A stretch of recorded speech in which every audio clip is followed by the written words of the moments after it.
पैर में gun shot injury है और हॉस्पिटल में एडमिट हुआ है। इमीडिएटली थाना प्रभारी उटीला ने जब चीज़ों को इन्वेस्टिगेट किया तो प्रेमा फेसिया लगा कि ये सस्पेक्टेड केस है। इंजरी का पैटर्न और विक्टिम से पूछताछ हुई तो ये सस्पिशन हुआ कि ये केस जेन्युइन केस नहीं है। ग्वालियर में जनरली इस प्रकार के विगत दिनों में कई सारे केस आए हैं जिसमें कि लोग अपने पैरों में गोली पड़वा के या अपने को इंजर्ड करा के अपने दुश्मनों को फंसाने की साजिश रचते हैं। जैसे ही ये अंदाज़ा हुआ टीम को कि इसमें कहीं ना कहीं साजिश है, सबसे पहले तो पीड़ित जो ब्रजेश परिहार का जो स्टेटमेंट था उसके आधार पर एफआईआर दर्ज हुई। एफआईआर में उन्होंने करीब 5 नाम लिखाए थे। 5 नाम बेसिकली जो लिखाए गए थे वो इनके दुश्मन थे जिनसे इनकी विवाद चलता है। जब टेक्निकली मोबाइल फ़ोन्स की जांच हुई, स्पॉट वेरिफिकेशन हुआ, स्पॉट के गवाहों से पूछताछ हुई, पता लगा कि पूरी की पूरी ब्रजेश परिहार की कहानी झूठी है। ब्रजेश परिहार ने एक बहुत शातिर बदमाश है सचिन गुर्जर, सिरोल क्षेत्र का रहने वाला है। विगत दिनों झांसी रोड थाना क्षेत्र के 307/109 VNS के केस में जमानत पर छूट के आया है।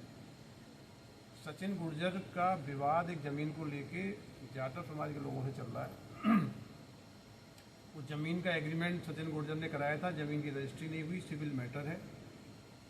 उस मैटर को लेके इसने पूरा कॉन्स्पायर किया।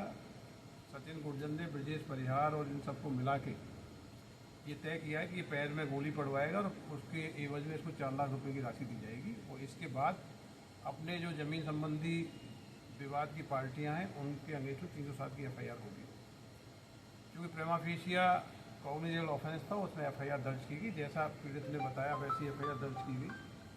लेकिन जब बारीकी से विवेचना हुई और मुझे लगता है 24 घंटे से कम समय में पूरे केस को वर्कआउट किया गया और फाइनली हमने जो फरियादी था जिसको पैर में गोली लगी थी उसके अगेंस्ट में, ब्रजेश परिहार के अगेंस्ट में एफआईआर दर्ज की है। इस केस में कुल 5 लोगों के नाम सामने आए हैं जो पूरे षड्यंत्र में शामिल थे और षड्यंत्र में इनकी अलग अलग भूमिकाएं हैं। सबसे प्रमुख जो आरोपी है सचिन गुर्जर है, दूसरा उसका साथी अरुण गुर्जर है, तीसरा ब्रजेश परिहार है जिसके पैर में गोली लगी थी, चौथे जो आरोपी हैं सैलू और मनोज कंसाना। इन्होंने तय किया था कि ब्रजेश परिहार को 4 लाख रुपए हम कैश दे देंगे और ब्रजेश परिहार पैर में गोली पड़वा लेगा और अपने दुश्मनों के नाम उसमें लिखा देंगे, जैसे लिखाए भी गए थे। बाद में पूरी चीज़ें क्लियर हुई और क्लियर होने के बाद इनका षड्यंत्र क्लियर हो गया है। अभी पुलिस की कस्टडी में ब्रजेश परिहार अंडर ट्रीटमेंट है। मनोज कंसाना को लेकर पुलिस पूछताछ कर रही है। बाकी सभी आरोपियों को नामजद किया गया है। इनके अगेंस्ट में शीघ्र गिरफ्तारी की जाएगी। इस प्रकार की घटनाएं ग्वालियर में पूर्व में भी आई हैं। मैं बता देना चाहता हूँ, पहले भी महाराजपुरा क्षेत्र में एक मामला आया था, हजीरा क्षेत्र में 2 ऐसे मामले थे, पड़ाव क्षेत्र में एक मामला था, ग्वालियर क्षेत्र में एक मामला था और एक मामला बेलगड़ा क्षेत्र में था। ऐसा कोई भी षड्यंत्र जो पैर में खुद को गोली भरवा के झूठी षड्यंत्र पूर्वक एफआईआर कराते हैं, उसमें ग्वालियर पुलिस ने बहुत ही सफलतापूर्वक विवेचना करके पूरे षड्यंत्रकारियों के खिलाफ ही इफेक्टिव धाराओं में चालान पेश किए, गिरफ्तारियाँ की हैं। ये बहुत अच्छा टीम वर्क है। 12 घंटे से कम समय में पूरे षड्यंत्र का खुलासा किया और जो लोग फंस जाते 307 के केस में लंबे समय तक प्रताड़ित होते उनको न्याय दिलाया है। पूरी टीम को इस पूरी कार्रवाई के लिए पुरस्कृत किया जाएगा। सर ने बताया है कि जो जाटव थे उनसे पहले सौदा हुआ जमीन का, फिर उसने बेच भी किसी। देखिए, सचिन गुर्जर एक शातिर क्रिमिनल है, अभी 307 में जमानत पर छूटा है। सचिन गुर्जर ने एक ज़मीन का सौदा जाटव परिवार से किया।